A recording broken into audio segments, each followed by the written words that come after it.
That felt like the baseball game equivalent of a warm, comforting hug. We needed that. Hi, I'm Weston. I love talking about the Astros, and I'm here to talk about Game 36 of the regular season, where the Astros win 3-1 over the Los Angeles Angels of Anaheim in what might be the finest game Framber's pitched. There's not a lot to go over with the game itself. A lot of what I have to say are just overall thoughts on how this game felt.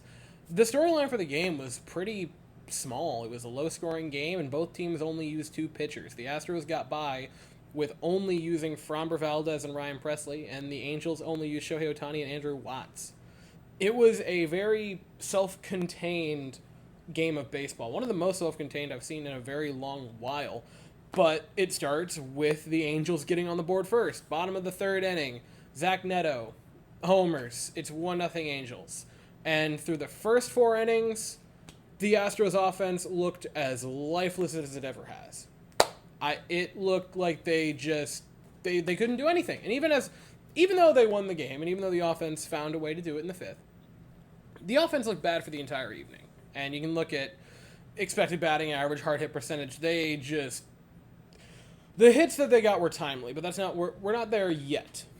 I spent the first four innings watching this game racing through my mind of what I was going to say in this video, already chalking it up to another pathetic, anemic loss because of the offense, and maybe another gem by Framber that goes into the loss column, and I was just already feeling heated. It really felt like it was about to lead up to another one of those videos that I've had a few times on this channel, where it's just the yearly, completely blow the top off, eat the team alive, and explain why each and every player is at fault, and yada yada yada, and shake my fist at the sky. It felt like that. But then you get to the fifth inning, and I've said a lot this season that the Astros offense is at their best when the contribution comes top to bottom. It wasn't the star of the team. It wasn't the cleanup guy getting the base hit to get aboard or to send him home. It was Martin Maldonado sending home Jake Myers on a 2-run home run to give the Astros a 2-1 lead. Now, in that same inning, Yordan Alvarez would end up sending home another run in the form of David Hensley. And that was great.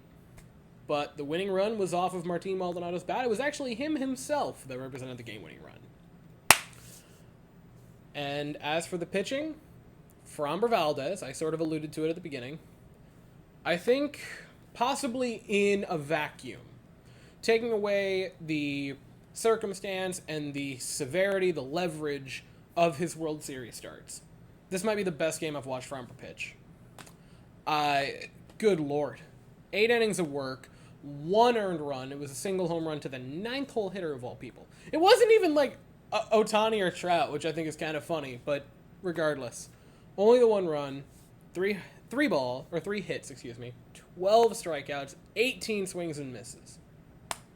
Framber Valdez pitched a masterpiece tonight when the Astros desperately needed it. If you guys remember, one of the first few videos I made, one of the first 20 on this channel, was a Sunday afternoon game in Anaheim that Framber pitched in, and I said in 2020 it might have saved the season.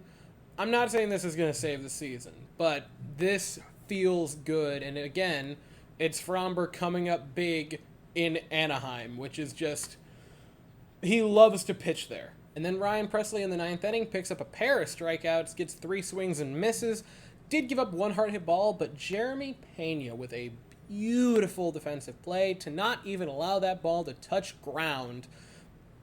Again, incredible diving catch by Jeremy Pena, and the Astros get out of it with a win. Oh, and it feels so good to get that win. This was one of the better wins of the season for a mental standpoint, I think, for this team. Because it wasn't an outright domination. And you might hear that and be kind of confused as to why would a non-dominating win feel more comforting than a dominating win.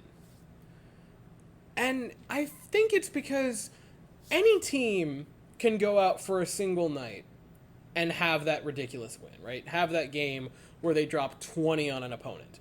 I think the White Sox, who are having a pretty rough go of it this season, just dropped 20 over the weekend. Anyone can do it. Anyone can do it for a night. But the good teams are the ones that go out in games where maybe they don't hit as good as the other team. The Astros, I don't think, hit as good as the Angels tonight. Look at hard hit percentage. Look at expected batting average. The Astros couldn't.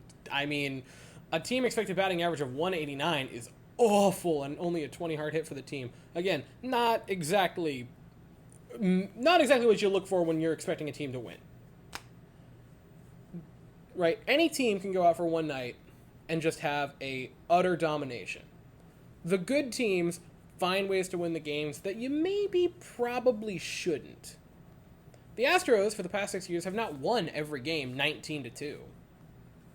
But they've won a lot of them in close games like this, where timely hitting leads the Astros to a nice victory, or leads them to a series victory, or a series sweep, or a 9-game winning streak. It's the games like this that good teams capitalize on, and it feels reassuring. I'm not going to come out a night after I say it's borderline time to hit the panic button and say, oh yeah, they're back, they're better than ever. Astros are winning another World Series, back-to-back, baby, let's go for a three-peat next year. I'm not going to say that. But I am going to say that it's nice to see this version of the Astros because it reminds you the same Astros that were there last year, the year before that, the year before that, the year before that, the year before that, and even the year before that are still in there. They just haven't fully come out yet. But as many of the players slowly approach healthy and slowly approach rejoining the team, I think we're going to see those same old Astros real soon. So the Astros will close out the 3-game set in Anaheim tomorrow at 4:07 Eastern, 3:07 Central. The Astros send noted coffee enthusiast Christian Javier to the mound, and the Angels will send Griffin Canning to the mound. I'll be here afterwards to talk about it, but as for right now, that is all I have to say. So if you enjoyed the video, please consider to like and subscribe. Thank you all so very much for watching. I hope you all have an absolutely fantastic day, and as always, go Astros.